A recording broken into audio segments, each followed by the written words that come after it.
Good morning, everyone, and welcome to the day 4 of CASML conference. So, over the last 3 days, we have journeyed through the landscape of applied AI from national digital systems and strategic sectors to India's growing work in foundational models. Today, we arrive at one of the most exciting frontier of the conference, scientific machine learning. This is a domain where physics, maths, engineering, and machine learning meet, where classical numerical methods converge with modern AI to model complex physical systems, accelerate simulations, and enable discoveries in science and engineering. It is an area that is rapidly shaping climate modeling, material science, fluid dynamics, and computational engineering, and it represents one of the most important directions for India's deep tech ecosystem. We are fortunate to have a truly outstanding lineup today, including researchers from Caltech, Brown University, ETS Zurich, and industry experts pushing the boundaries of scientific machine learning.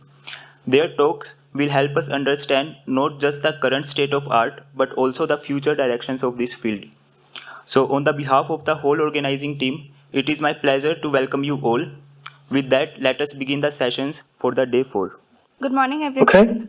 So, our first speaker is Jiachen Yao from Caltech. He is advised by Professor Anima Anandkumar.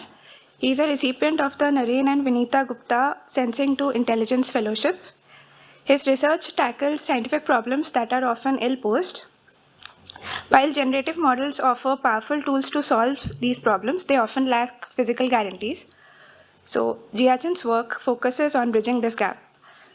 Prior to Caltech, Jiachen completed his undergraduate studies at Tsinghua University, where he graduated with the highest honors, ranking in the top 0.2% nationwide, and worked on physics-informed machine learning.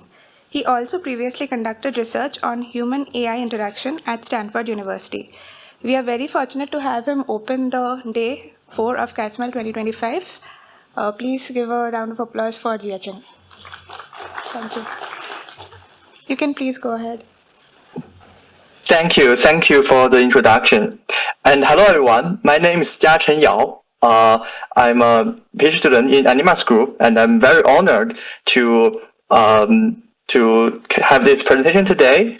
I will begin with a general topic about neural operators, which is a general method to learning mappings in function space.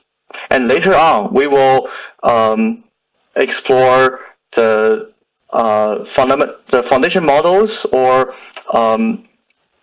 solving those science problems with diffusion models to see if those probabilistic generative approach can give us some new ideas. Okay, so let's begin. So problems in science and engineering are everywhere. They are very important. And we already know that the AI wave has been on and on for years, and there's always the drive to incorporate AI into every industry, into every aspect of the problems. And we've seen a lot of the success. For example, AlphaFold, the new Nobel Prize winner, has demonstrated great ability in predicting the protein structure and the interaction between protein and the small molecules. Such application can be found in almost every aspect, from engineering, from design to solving inverse problems, solving the weather problems. Here we consider one type of the problem which can be found in many real-world cases. Those are parameterized by partial differential equations. So they are also a very vital and important problems. For example, the Navier-Stokes kind of governs how fluid interacts with the boundaries. It can be found in aerospace, in aircraft designs, in car designs. And also we have like Poisson equation and Helmholtz equation for those static electromagnetic fields. We like people have always been trying to find the solutions to PDs. Those like we already have lots of like spectral method, like a finite volume, finite energy method. However, they all kind of suffer from the inefficiency and the instability of such problems. So can we use machine learning to work as a surrogate model to better solve those problems? And with those problems solved, we can, let's say, work on the inverse problem of it to optimize the shape in order to reduce the drag after we have a faster surrogate for Navier-Stokes equations. So we can enable all possible abilities if we have a good solver for partial differential equations. So let me first introduce the idea of the neural operators. Let's use an example. Consider heat equation. Heat equation is a 2D parabolic PDEs. It matters, okay, we have some initial temperature distribution, and let's say how long will my pen cool down with a hot object. So we can define the domain, the PD domain, and define the time domain, and then we can represent the solution function as on the product space of T and D. They will learn the they will learn the temperature distribution along the time. Luckily, with the effort of physicists, we know the definition of heat equation. It is exactly as follows: UT equals the Laplacian of U. So then so basically it means that the change in time is equal to the second order difference in space. Okay, so this is an initial value problem. Given the temperature at time 0, what is the temperature at time equals to 1? Given the boundary condition of U, predict the final condition. So this is called, we can see this as problems with coefficients. There are other kind of such problems. For example, this is Darcy flow. It is a 2D elliptic PDE. It kind of matters how the fluid distribute in the near surface area. For example, here the input function, the coefficient A, represents the permeability of our let's say the earth, the stone, and the output function U represents the pressure. So we can solve, if we can quickly map from the input function A to the output function U, then we can find the solution to the problem, and we can thereby making decisions on top of such learning. So such a problem is can be seen very frequently in the PD solving areas. What's the traditional problem? What's the traditional solution to the problem? We will discretize the problem onto some grid. Let's say if it is 1D, we pick several intervals. If it's 2D, we make a grid, and then it becomes becomes a linear problem, since we can represent the for example those derivatives with either finite difference or finite element method, and eventually making the system a linear system and use some supercomputing power to address the problem. Yes, as it shows, we can use finite difference method to approximate the derivative. Of course, there's some numerical error to that. So there's a trade-off. If you use finer grid, then the derivative calculation is more accurate. On the contrary, if you use a coarser grid, you can get faster inference, faster solving. So there's a trade-off between the time and efficiency. And since we know that the linear equation takes n to the third orders, so it's not a very fast approach if we have very high accuracy grade. We have some traditional methods, for example, physics-informed neural networks, to solve this problem. The idea is to represent the whole function U as a neural network. Since we all know neural networks, they can do autograds, they can do backpropagation, they can get the derivatives, the exact derivatives, pretty quick by GPUs using the chain rule. So we can solve the problem with gradient descent method to optimize the parameterized physics-informed neural network. More concretely, for solving this heat equation, the pipeline is as follows. We initialize the neural network, and for each iteration, we randomly sample some collocation points inside the domain. We calculate the derivatives and the function values at such points. And with those, we can calculate the PD residual. The PD residual is thus used to calculate the loss function and minimize the loss function.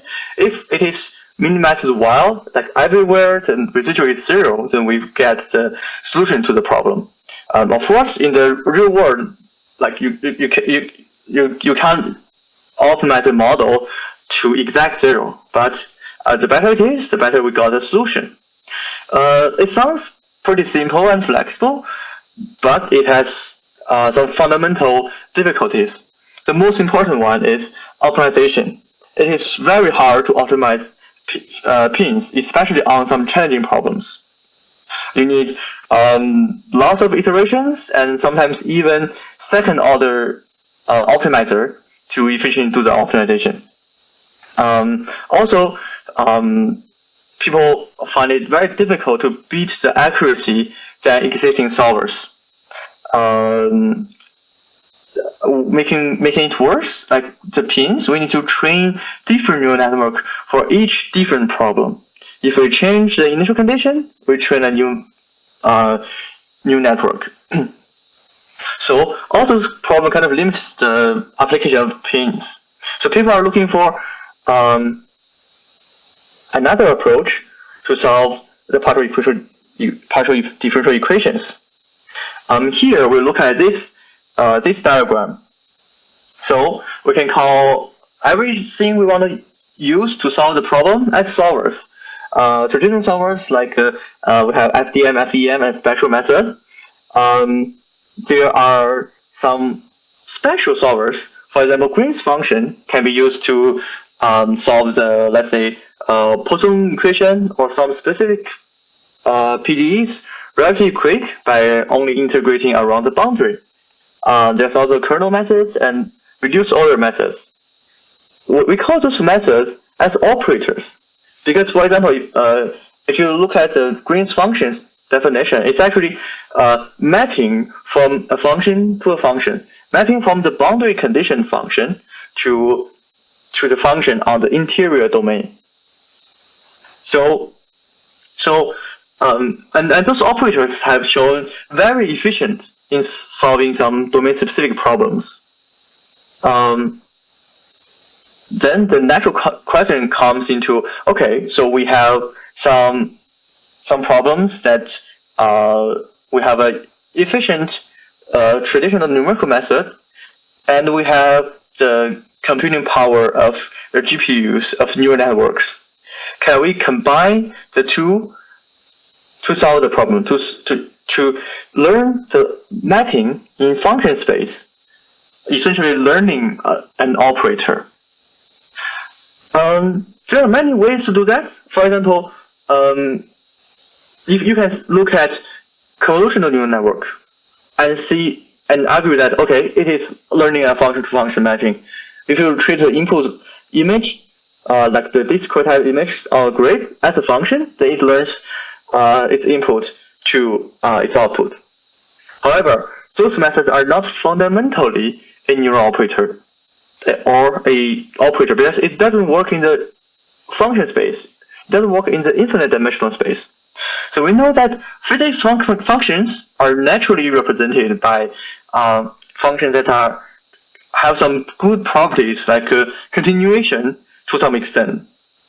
And it is often the case that the functions can come into different bases. We can represent function in that is on the grid regular base. We can represent it on Fourier basis, and those bases can come into different like different size. We can use a high resolution tensor to represent it, or a low resolution one. And this is actually very common since like the science data, we can use different sensors to collect them. We can use different computing budget to do the simulation. So those input data naturally comes with different resolutions. Those convolutional neural network, we can prove that it cannot generalize to different bases of functions. We learned the convolution in one resolution. If you change the input resolution, although the network can still work, it can still give you some output, but it will do no generalization. The convolutional kernel, let's say 3x3, applied to a 64x64 functions means something, but the same 3x3 kernel means nothing much on a 128 by 128 grid. So here comes the problem. Can we find a infinite dimensional learning method to kind of use all the available representation of neural networks, of the data set, to train one single neural network that can work on any different functions, output function in any different resolutions or bases? With that, we can use one model to solve different problems. Excuse me. And here we introduce operator learning. So operators are mapped between function space. Given a data set of input-output pairs, we want to find the map that directly map from A to U from the input function to the output solution. And we want to learn the operators from data instead of sampling points, calculate the physics residual, and do the optimization for tens of thousands of steps. We want to learn from data, and you give me an input function, I give you an output solution, fast and efficient. So to train a new operator, we fix an equation, and we have multiple samples in a data set, and we learn the mapping. So what's the difference between solve versus learn? The previous approach, so the numerical approach, and also the physically informed neural network, they will solve a PDE for the instance with input function A to get the solution U. So they will approximate the function in the spatial space, one neural network for one function. On the contrary, to learn the solution operator, we operate in the function space. The neural network learns the mapping from one function to another function, and after the training, you give me any input function, I can directly map to the corresponding function space. It is a supervised learning approach. It also can be described pretty straightforward. Like you initialize the neural network. The architecture of the neural network is what we will talk about later. And you do sample from the data pairs, compute the prediction, and minimize the loss function. So we can compare the conventional method with the data-driven method. So the conventional method solves the equation by approximation on a mesh. The finer we approximate it, the higher accuracy we got. On the contrary, the data-driven method learns the trajectory from a distribution. We learn the distribution, and if the neural network can generalize well, can be used on evaluating any other equations. So the conventional method, they have the flexibility to solve any parameters. So give me a parameter, I give you a solution. And with the worst case guarantees, we can know that the convergence rate of like a differential method, the time complexity, and it's often consistent. Like you solve it for twice, you got the same solution. The data-driven method, they are less guaranteed. Once training, it is kind of done, and you may not get consistent output from each different training. But these problems can be largely mitigated by different architecture design. So the operator is function-to-function mapping. We don't want to learn vector-to-vector. If the vector is discretized, then the different ways to discretize it will affect the performance of our method. We want to learn the mapping in continuous function on different mesh. If you look at the convolutional neural network, you will see that those filters are fixed to a resolution. We don't want that to happen. We don't want to detect the edges in those PDE settings. Those performs very good on image settings, image detection. But in the physics space, we can use Fourier filters, Fourier basis. Many functions, they have a simpler representation and simpler relationship between functions in Fourier spaces. And here comes our neural operator with the work done by Zhongyi and other great collaborations in our group. So neural network, it learns the mapping by stack different blocks. The blocks is like a convolutional or MLPs. Neural networks, it is also consists of many different operators. Each operator block operates in the function space by effectively doing the computation, doing the convolution in Fourier space. So for every input function, there will be two branches to process it. One is pointwise approach. Pointwise is always preserves the function space. And second branch is the Fourier convolutional branch. We represent the function in Fourier space. We multiply it by the Fourier weight matrices, and do the inverse and do the nonlinear transformation. We know that the convolution is essentially product in Fourier space. So Fourier neural operator is a generalization of convolutional neural networks to function spaces. And we can prove that it is a universal approximator if the network size is not limited, just as MLPs. With one thing to note that during the implementation, we can choose the number of Fourier modes we want to use. Like the default is like 16, or usually we use something like 64, something like that. But we can prove that even with only one Fourier mode that kind of spans like very low frequency, spans across all the functions, it is still the universal approximator. So we only need one mode to achieve that ability.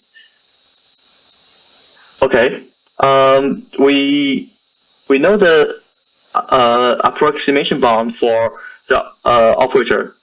Like there exists a two-layer neural operators that can approximate any continuous operator. Especially for the solution operator of Navier-Stokes equation, the number of parameters depends sublinearly on the error. We also have some more variants of neural networks.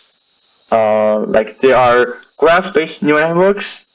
They are like later on we have physics-informed neural operators that kind of incorporate those PD residual during training. We also have the neural operators applied to all different kinds of applications.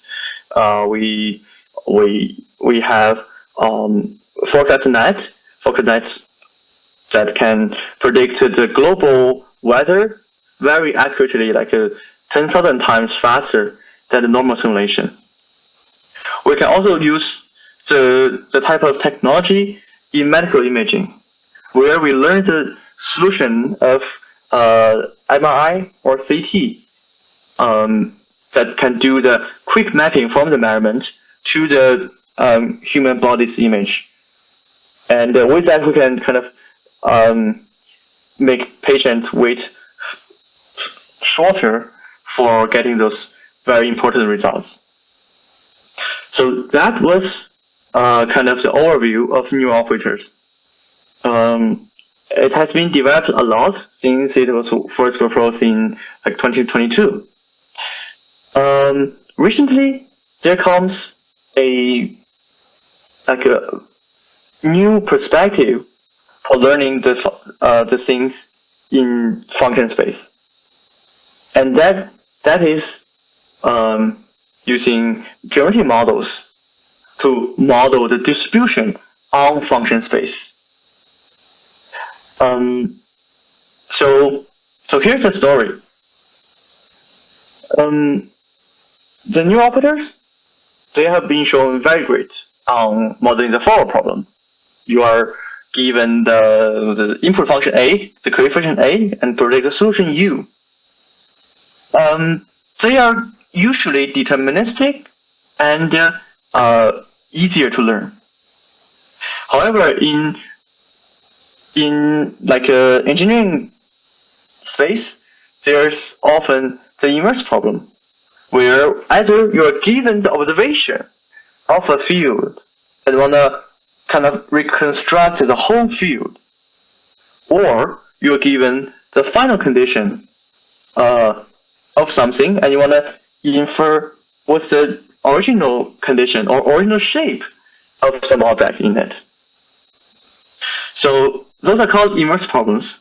Inverse problems exist in both like normal computer vision domain and science domain. For computer vision, people will do like a super resolution, Gaussian deblurring, this kind of thing. But they have way more application in science domain, from like a linear inverse scattering to compressed sensing, and to, of course, the PD settings, waveform or Navier-Stokes equation.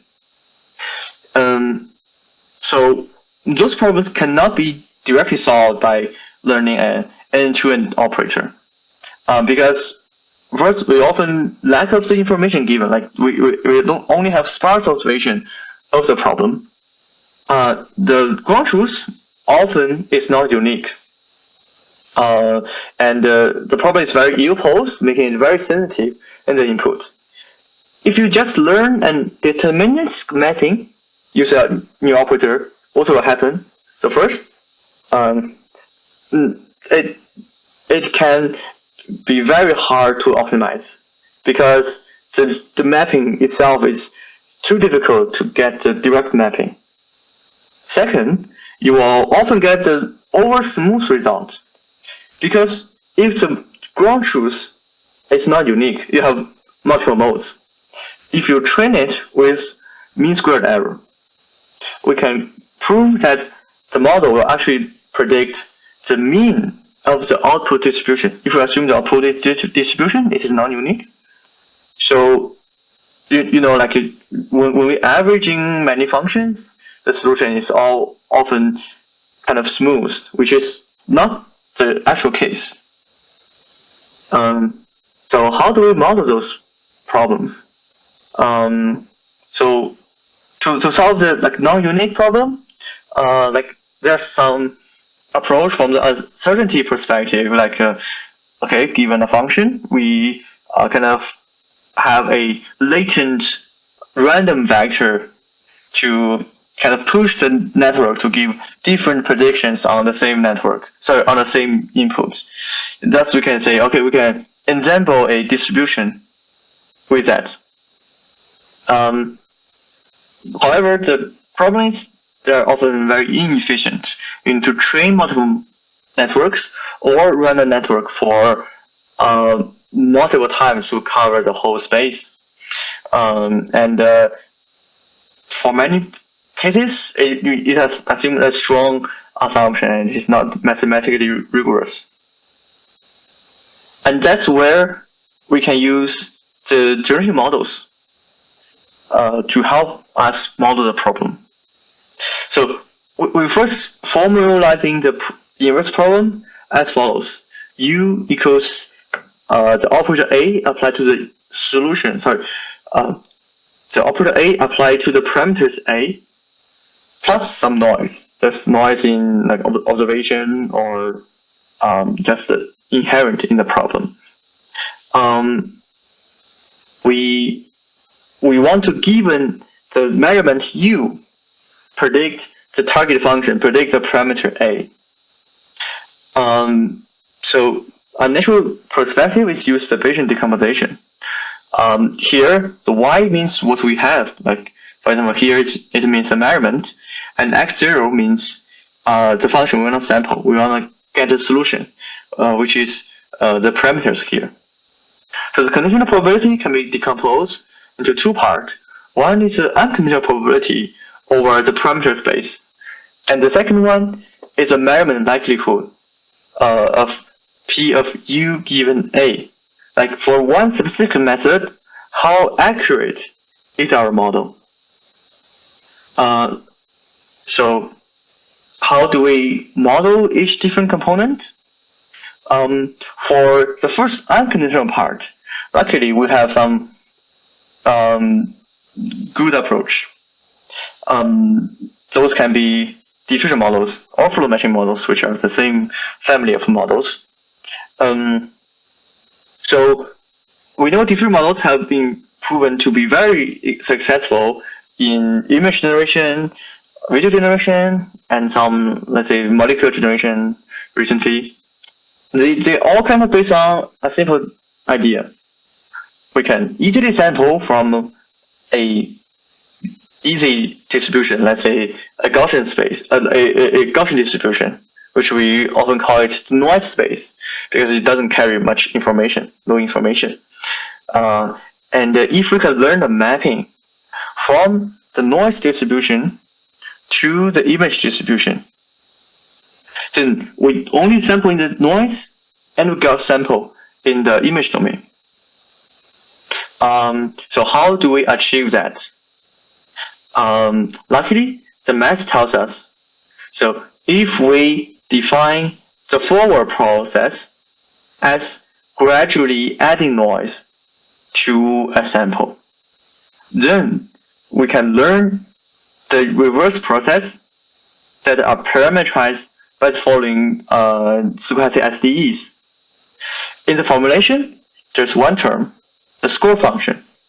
If we can use a neural network to parameterize the score function, then we can follow the direction given by the neural network, plug it in the stochastic SDE, and get a sample at the image space by starting from the noise space and follow the SDE, go to the image space. With the Greek mathematician, we can show that the objective of score function of score matching is the same as denoising. So we learn we learn using the denoising task, and we can sample it by gradually denoise it, which is mathematical rigor shown in the reverse SDE. So here we have the foundation model. Sorry, we have the unconditional probability model that we can basically tell like how to get access to the unconditional data distribution. And now we want to do posterior sampling of it. We don't want to generate any images. We want to generate images that follows our observation. A typical approach is we can train a conditional diffusion model. That's typically used in the text to image settings because we have a huge bunch of such data points. However, for science, we don't have those much data, and we want to be flexible about what we want to do with the diffusion model. If you train it with explicit condition, it can only work on that condition.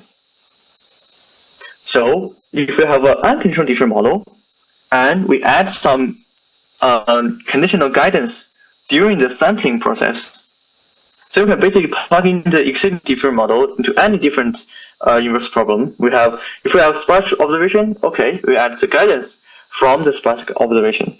If we have noisy observation, we can also plug it in with the same different model backbone. There are many existing sampling methods.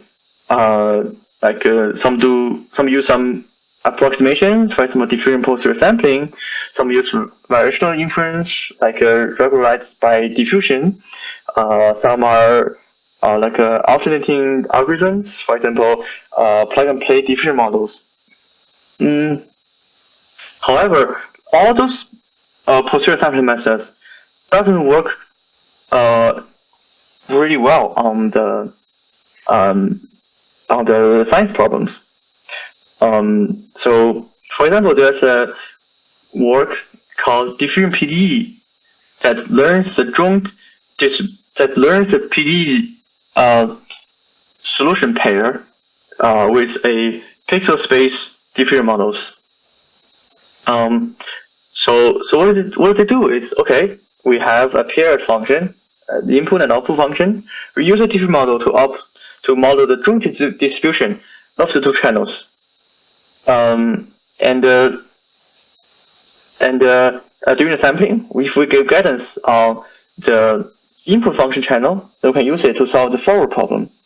If give the guidance on the output channel, then we can use it to solve the reverse problem. Okay, sorry about that. However, those methods are not very stable.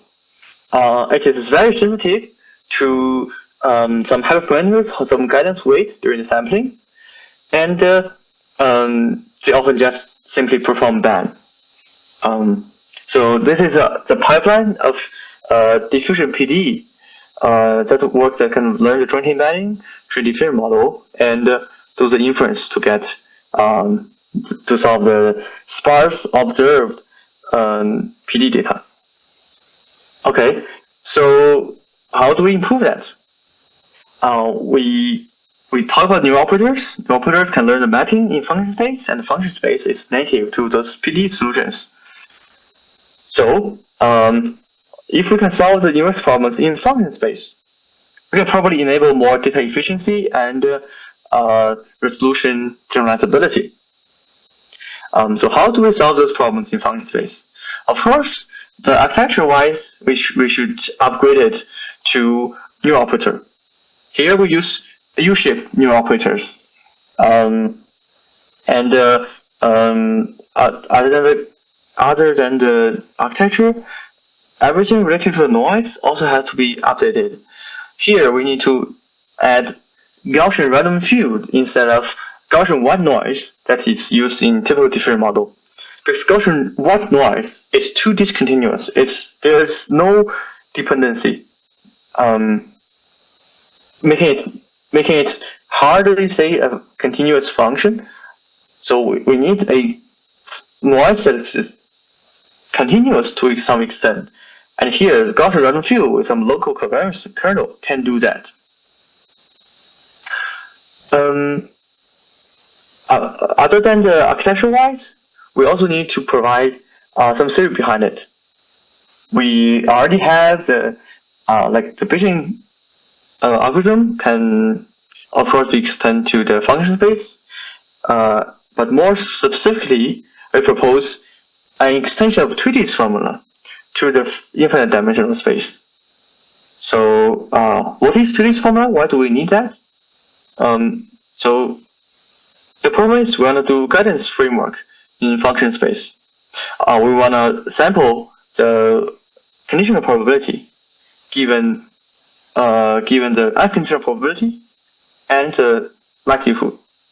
So the unconditional probability is of course modeled by diffusion model. There's no big problem, but the conditional, the measurement likelihood needs some special currying. We often make the measurement in the clean space. We have point observations, or we have some frequency, like phase retrieval problems. Those are applied to the clean data sample.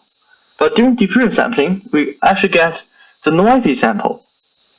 So we cannot directly compare the distance between the diffusion sample with some measurement function. We need to map the current diffusion noise sample through the clean data sample space. And we want to do it quick because we're going to backpropagate through all those processes. If we use the original iterative process of diffusion models, it takes steps, and the backpropagation also takes steps, which is slow. So we want to use some approximations to quickly get the corresponding solution at the clean data space. Okay, so normally we should do this by integrating over all possible clean data, which is impossible to calculate. That's why we propose to use the mean of the clean distribution conditioned on the difference amount of time t. You set the mean estimation as the surrogate to calculate the guidance, to calculate the measurement probability. So the tweet formula here is telling us how to do the quick one-step estimation of the mean given AT. And here we prove that, okay, if we have a good diffusion model or score matching models, we can use the score to have one-step estimation. And of course, here we need to consider the convergence metrics of our noise. If with the likelihood approximation, like with the 3D formula, we can get the clean sample with just one step. Then we can plug the predicted clean sample into our observation rule. Here is like U minus A of A as the thing that we want to minimize. And we define a Boltzmann distribution over that energy. To sample from the diffusion model, we need the gradient of log likelihood of that distribution. 2 minutes are remaining. Okay, yeah. 2 minutes. Yeah, it's closing. So with this likelihood approximation, we can plug in our sampling pipeline. It will all kind of do these alternating steps. It will do the denoising first and do the correction by the measurement, and the correction is applied to the clean data sample predicted by the previous formula. We iterate the two steps, like for t steps, t is a different number of different steps, and we can mathematically prove that we are sampling from the posterior distribution. What's more is that in function space, we can enable more possibilities. We can do multi-resolution sampling. Sorry, we can do multi-resolution training. We can use all different resolution functions. And more interestingly is that we can use it to do multi-resolution sampling. This is have the same idea about different models that okay, in the beginning it will work on the larger components, coarser details, and only do the finer details at the later end. So we don't need to represent the functions in the beginning with a high resolution one. We use the low resolution representation at the beginning and only upsampling towards the end. By doing so, we can save a big compute at the beginning of the sampling method, and eventually we get a very significant acceleration. So here's the reconstruction result. Ours gets a significantly better error, and if we look at the quantitative result, we achieve the SOTA method with the function space diffusion model. We achieve the higher accuracy with very high acceleration compared to the pixel space diffusion model because we have a more better inductive bias for that. And also the machine learning training and the inference all works. So here I want to kind of conclude the topic today. So learning in function space is a good approach to solve science tasks, especially modeling the functions that comes naturally in different representations, in different resolutions, and using the power of different models, of generative models, can solve some more challenging problems that require strong priors to solve. For example, inverse problems. Thank you for all. Welcome to check out our new operator library and the papers I've mentioned about new operators and our method, function space different posterior sampling. Thank you for listening, and I'm happy to take any questions. Thank you, Jiachen. I'm sure the floor has a lot of questions. We'll take a few questions depending on the time. Hi Jiachen, I have one question. So basically, in your framework, you are using diffusion model to solve inverse problems. So is there any difference in the amount of training data that is used to train the diffusion model and FNO, or like we need same amount of training data to train both the models? Yeah, so that's a good question. For the training pipeline, we kind of do two things. First, we use the same data set as the pixel space diffusion model. We use it trained on the same data set, and it performs better on all perspectives than the pixel space model. And then we make it more challenging by, okay, let's train on low resolution data set. Let's have the majority of training. Let's say we put 75% of the training effort on low resolution data, and only fine tune it with 25% of the high resolution data. So, and with that, we found basically no performance downgrade with the new multi-resolution training approach compared to the full high resolution training approach. And we kind of attribute this to the operator can generalize to different resolutions quicker, so we are more efficient in the training in this way. That's it. Do you have? Yeah, it is a nice presentation. Actually, in finite dimensional, we observe a state value or state variables in order to estimate the parameter or coefficient, what we call here. But here in your approach, what you say that both coefficient or dual vector and a state both are unknown, and we try to learn the operator. So how we come up with training example or training point, or how we sample it for learning the operator? Okay, so the question is how to sample from the data, how to sample from the distribution within the model in order to train new operator. Yes. Yeah, this is a good question. So I would say in this case, there is no free lunch. Like the best case is that you can train on the distribution that you want to solve. Like you can solve a Navier-Stokes equation with certain initial conditions distribution. The best case is you sample from the initial condition, and either by like the real world experiment to capture, or running the numerical simulation, you get the final output function, and you learn the mapping on this distribution. This is the best case, but often in other cases, for example, we don't have such big compute power. So what we can do is we can still sample the input condition, but then we kind of down sample the input and run the simulation on a lower resolution, which usually is more faster and cheaper. And we first learn the new operator on this lower resolution input and output. And then we fine tune it with a very small portion, let's say less than 100 data samples on high resolution. Then we can have like a great performance on high resolution.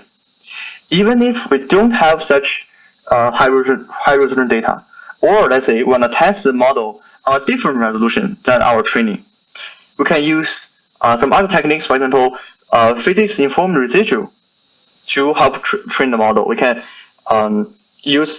calculate the PD residual at different space points, and use the like another training target is to minimizing the PD residual, and use that we can mitigate some of the data scarcity issues. Yeah, thank Thank you. Jiachen, for joining with us. So thank you so much for such an insightful talk. So we are ending the session.